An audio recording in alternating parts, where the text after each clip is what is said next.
আসসালামু আলাইকুম রহমতুল্লাহ বরকাতহু।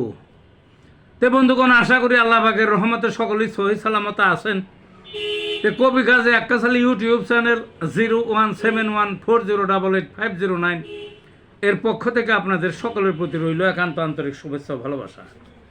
তে বন্ধুগণ, এখন আপনাদের সামনে যে বয়ানটা রাখবার চেষ্টা করব, বয়ানটার নাম হলো চিকিৎসার বিবর্তন কেন। চিকিৎসার বিবর্তন জিনিসটা কি বোঝাতে চেয়েছি, সেই চিকিৎসা শাস্ত্রের প্রথম দিকে আজ থেকে প্রায় 4000 বছর আগে হিপোক্রেটিস চিকিৎসা শাস্ত্রের জনক, তার বই পুস্তকে যা দেখা যায়, তারপরে আরও বড় বড় চিকিৎসক এলোপ্যাথিকের জনক গেলেন, প্যারাসেলসাস আরেকটা চিকিৎসা শাস্ত্রের জনক, যদিও সেটা পরে ওনাকে মেরে ফেলছে, এই জন্য আর টেকসই হয় নাই। ইবনে সিনা, হ্যানিম্যান ইত্যাদি দিকপাল চিকিৎসার এক একজন এক একটা চিকিৎসার শাখার জনক।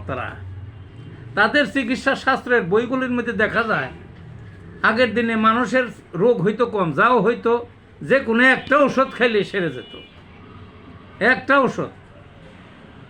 কিন্তু এখন একটা ওষুধে দুইটা ওষুধে কাজ হয় না। এখন ঔষধ, সাপোর্ট ঔষধ, পরিপূরক, সম্পূরক অনেকগুলো ওষুধ একবারে খাওয়াইতে হয় একটা রোগীর। কারণ রোগও একটা হয় না, আগে তো রোগও একটা হইতো, নানান পদের রোগ, নানান পদের ওষুধ। কেন এই বিবর্তনটা? কাজেই রোগেরও কোনো ধরনের শেষ নাই, ঔষধও একাধিক খাইতে হয়, বেশ কয়েক প্রকার খাইতে হয় প্রত্যেকটা রোগীর। অনেক কেন? আগের দিনে তো দূষণ ছিল না, এখন তো দূষণ, সব কিছুই দূষণ। অ্যান্টিবায়োটিক খাইতে খাইতে বা অন্যান্য ওষুধ খাইতে খাইতে এক একজন ঔষধ খেকো হয়ে গেছে, ঔষধখোর। এই ওষুধ তো আসলে ভালো জিনিস না, খাইতে খাইতে দেহ নষ্ট হয়ে গেছে। আবার আমরা যে খানা খাই, এগুলো কৃত্রিমভাবে চাষাবাদ হয়, বিষ দেয়, আরও কত কিছু দেয়, সার দেয়, আর নানান তা দেয়। প্রাকৃতিকভাবে তো উপার্জন করে না। যাই খাদ্য খাই আমরা, ওই শস্য, ফল বলেন, যেটা ইচ্ছা সেইটা বলেন, তাইলে এগুলো বিষ। এগুলার একটা কারণে নানান ধরনের অসুখ। তারপরে আবহাওয়া তো ভালো না। দুনিয়া নানান ধরনের ফ্যাক্টরি, যুদ্ধ বিগ্রহ, ওই যে কয় না গ্রিন হাউস, এই নষ্ট হয়ে গেছে, আবহাওয়া নষ্ট হয়ে গেছে। প্রতিনিয়ত যা শ্বাস প্রশ্বাস আমরা নিচ্ছি, এগুলা বিষাক্ত।